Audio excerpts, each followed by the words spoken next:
Elektr energiyasidan oqilona foydalanish yashirin yo'llar orqali zarar keltirmaslik borasida doimiy ogohlantirishlar berib kelinmoqda. Biroq ayrim fuqarolar noqonuniy holatlar bilan elektrdan foydalanib kelayotgan holatlar ham kuzatilmoqda. Elektr energiyasi iste'molini nazorat qilish va yo'qotishlarning oldini olish maqsadida Head Billing dasturi orqali olib borilayotgan tahlillar hamda huquqni muhofaza qiluvchi organlar bilan hamkorlikdagi reyd tadbirlari Namanganda elektr energiyasidan noqonuniy foydalanishning 63 holatini aniqlab, davlat manfaatlariga 1 milliard 226 million so'mdan ortiq zarar yetkazilganligi ma'lum bo'ldi. Tafsilotlar batafsil navbatdagi lavhamizda.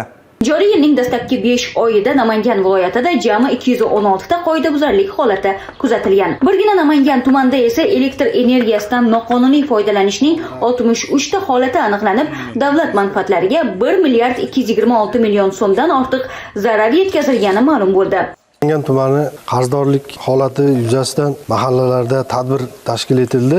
Yashnobod mahallasi hududida O'ktamboyeva xonadoniga keldik. Bu yerda 41 million foydalanilgan elektr energiyasidan qarzdorlik yuzaga kelgan. Bundan tashqari Qoratepa mahallasi fuqarosi Qalandarov Sultonxon xonadonida borganimizda qarzdorlik 10 milliondan ortiqligi ko'rildi. Juda ko'p marotaba xodimlar tomonidan kelib uzilgan.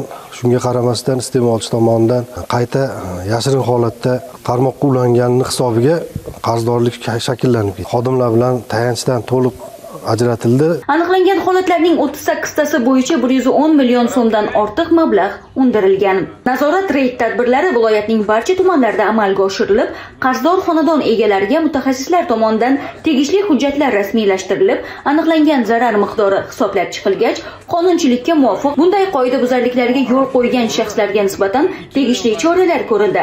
Xolmonko'l mahalla fuqarolariga yashovchi Mamadaliyev Muhiddin Husniddinov xonadoniga kelinganda elektr energiyadan 29 million 269 ming so'm qarzdorligi ko'rildi va ushbu holatda xonadon egasi ichkarida bo'lib, tashqariga chiqmadi. Biz bilan savol-javob qilish uchun chiqmadi.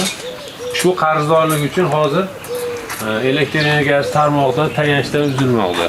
Shuningdek, Norin tumanida ham 342 ta noqonuniy foydalanish holati qayd etilib, ular bo'yicha 428,8 million so'mlik zarar hisoblandi.